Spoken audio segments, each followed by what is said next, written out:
Salut, bienvenue sur teslastuce.com. Alors comme je vous l'avais promis dans le short que j'avais publié sur YouTube, eh bien vous connaissez cette marque, elle m'a envoyé de quoi ventiler les sièges de la Tesla Model 3. Alors évidemment pas la dernière qui de série a les sièges ventilés, mais les anciens Model 3, puisque cette housse va pouvoir s'appliquer par-dessus les sièges. Donc autre avantage, c'est qu'elle va les protéger des taches, protéger des rayures, etc. Donc vraiment, il y a un double usage. D'une part, ça les protège et d'autre part, on va pouvoir avoir l'effet ventilé sur les sièges, aussi bien au niveau de l'assise que du dos. Et je vais vous déballer ça. Ils m'ont envoyé un modèle donc en noir, en 2 exemplaires. Vous pouvez l'acheter soit en noir, soit en blanc, en 1 exemplaire ou 2 exemplaires. Voilà. Alors du coup, comme vous l'avez vu, le packaging est assez imposant. Eh bien, c'est tout simplement parce qu'on a la partie siège et dossier. Et voilà, ça, ce sont des parties qui ne doivent pas se plier lors du transport. Donc hop, on va sortir le tout. Voilà. Et donc, on a bien 2 éléments qui sont à l'intérieur. Je vais en sortir un.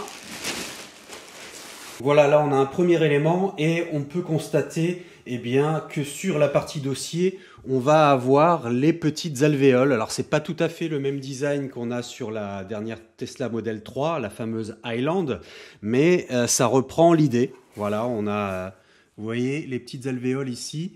C'est ce qui va permettre à l'air de passer dans le dos et évidemment, de la même manière, sur le siège avec une possibilité ici d'activer ou désactiver évidemment la ventilation des sièges. Donc on a ici sous la housse la télécommande avec un câble évidemment électrique qui va alimenter donc d'une part les ventilateurs qui sont en dessous ici sur l'assise et puis au niveau du dossier j'ai ouvert puisqu'on a un petit scratch et vous allez voir qu'effectivement on a des ventilateurs et on a un système qui va permettre de transmettre l'air sur l'ensemble du dossier. On a ici également des attaches qui vont pouvoir s'installer sous le siège d'origine et puis en haut on va tout simplement pouvoir ici aller glisser derrière le siège. Vous allez voir, c'est assez simple à mettre en place et on retrouve finalement un cuir synthétique qui ressemble très très fortement au cuir d'origine. Ici, on a une petite particularité sur laquelle on reviendra puisqu'évidemment, pour que cela fonctionne, il va falloir l'alimenter et ce sera alimenté sur la prise 12 volts de la Tesla. Et ces parties-là, ce ne sont pas des ventilateurs, cela va permettre d'aller fixer la housse entre les 2 jointures du dossier et du siège pour que ça ne bouge pas tout simplement. Vous allez voir, c'est assez simple. Et c'est au niveau du siège conducteur que l'on va retrouver l'adaptateur 12 volts. Donc vous voyez, l'adaptateur il est fourni. Voilà. On a même des ports USB, donc ça c'est pratique. Ça ne condamne pas finalement le chargeur 12 volts si vous voulez brancher des choses en USB. Ça c'est plutôt une bonne nouvelle. Et puis on va pouvoir, donc là il est déjà câblé avec le siège conducteur. Et on a une seconde prise pour câbler le siège passager. Alors ces sièges ventilés pour Tesla ont un intérêt indéniable, c'est que par rapport à d'autres accessoires que j'ai pu voir, il n'y a pas du tout à démonter quoi que ce soit, il n'y a pas à ouvrir les sièges existants, là ce sont vraiment des housses qui vont pouvoir se mettre par-dessus, qui vont s'enfiler par-dessus presque comme une paire de chaussettes on va dire.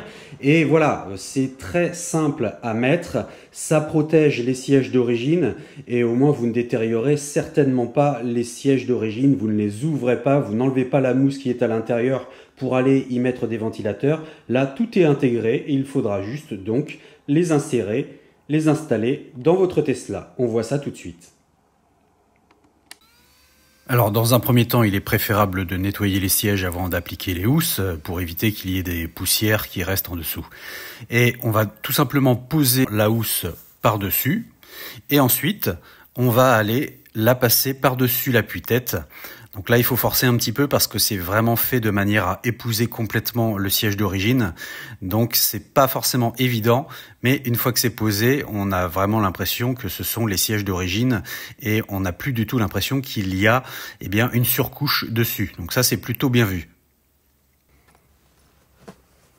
Donc il suffit de prendre son temps et ça passe tout seul. Ensuite, derrière, là où je m'inquiétais, c'est que j'avais déjà des revêtements qui protégeaient les sièges arrière, mais en fait, ça va pouvoir tout à fait être compatible et on va les glisser derrière.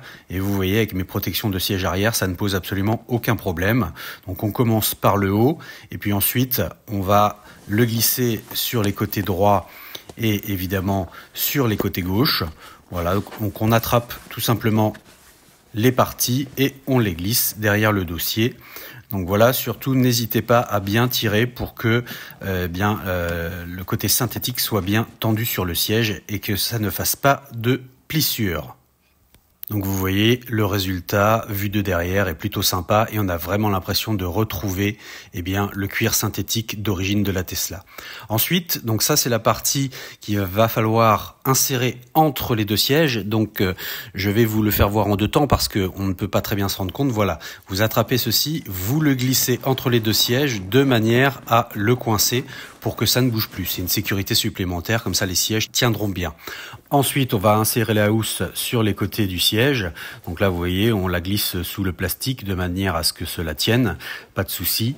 Et par contre, sur la droite, il faudra bien penser à récupérer le petit câble qui va nous permettre d'alimenter le tout. Donc vous le laissez sur le côté et vous finissez d'installer la garniture. Il ne reste plus qu'à attraper les crochets pour aller les fixer sous le siège. Et voilà, on est prêt, on n'a plus qu'à brancher donc l'adaptateur USB qui est fourni sur la prise 12 volts. Donc comme je vous l'ai dit, l'intérêt c'est que on a deux ports USB qui sont alimentés. Donc si vous avez besoin de rajouter des clés ou des chargeurs de téléphone, pas de souci. Et donc on va aller maintenant relier les deux sièges. Alors je vous conseille de passer par-dessous la ceinture. Voilà, faites-le en étant à l'arrière du véhicule, ce sera plus simple parce que avec les sièges qui bougent et la ceinture, vous risquez de les débrancher. Donc passez par-dessous la ceinture, vous voyez, vous avez assez long de câble. Donc vous descendez bien le câble et ensuite, vous le passez, vous voyez, juste avant la petite zone en caoutchouc, de manière à ce que quand vous refermez ce coffrage, les câbles ne soient pas pincés. Ça ferme, c'est étudié pour, voilà, et ça ne pose aucun problème. C'est assez discret, vous voyez. Et donc, on a les sièges qui sont enfin posés. Honnêtement, le résultat, il est vraiment top. On a de la qualité. On a presque, comme je vous l'ai dit tout à l'heure, l'impression que ce sont les sièges d'origine. Et là, vous avez la petite télécommande. Alors, ce premier bouton permet de passer en mode automatique. On va revenir dessus. Le bouton on, évidemment, pour l'allumer. Et puis le bouton ventilateur, puisque vous avez 3 positions. Voilà. 3 positions, 3 niveaux de soufflerie. Les ventilateurs sont placés à la base du fauteuil et sur le dossier. Et en fait, il y a un système qui va permettre d'envoyer la ventilation sur l'ensemble de la surface. C'est plutôt bien fait. Quand on passe sa main, on sent vraiment que l'air passe partout. Donc là, l'intérêt, c'est que l'air va vraiment se diffuser sur l'ensemble de la partie alvéolée. Donc pour rafraîchir en été, c'est vraiment parfait. Je suis curieux de voir si les sièges de Tesla dans la Model 3 édition 2024 font autant de bruit ou pas. Enfin, avec le mode automatique, dès que vous vous asseyez sur le siège, il détecte donc du coup votre position et les sièges au niveau de la ventilation s'activent automatiquement. Et dès que vous allez vous enlever, ils vont se désactiver. Donc le mode automatique, en fait, c'est juste un petit bouton à activer et en fait, ça va fonctionner vraiment de manière automatisée. Donc vous pouvez bien entendu le désactiver et passer en manuel, mais l'été, voilà, dès que vous rentrez dans votre voiture, ça s'active ou ça se désactive en fonction de si vous êtes assis sur votre siège ou pas. Alors le seul truc qu'on pourrait reprocher à ces housses de siège ventilées, c'est que vous voyez, j'ai activé les sièges chauffants et le volant chauffant d'ailleurs. Alors autant le volant, je sens très très bien la chaleur, autant avec cette protection en plus, la chaleur arrive tout doucement, mais ça met du temps. Donc voilà, en hiver, il vaut mieux les enlever, bon, sachant que ça s'enlève aussi facilement, hein. Mais sur la période hivernale, vaut mieux les enlever si vous comptez utiliser les sièges chauffants. Alors on pourrait se dire qu'il suffit de mettre la ventilation en position basse pour pouvoir diffuser la chaleur des sièges chauffants, mais non, ça envoie de l'air frais, donc ça ne fonctionne pas comme ça.